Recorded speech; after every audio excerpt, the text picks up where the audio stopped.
Seorang siswi sekolah menengah atas tak malu bekerja sebagai kuli angkut semen.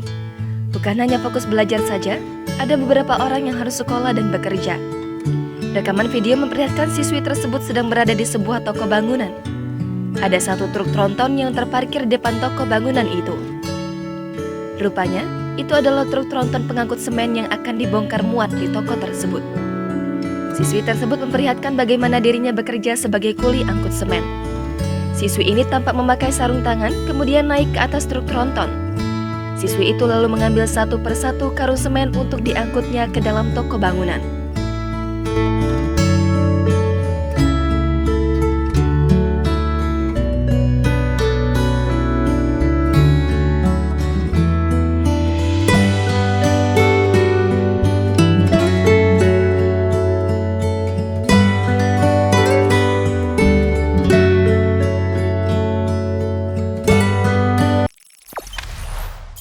Jangan lupa subscribe, share, komen, dan like ya.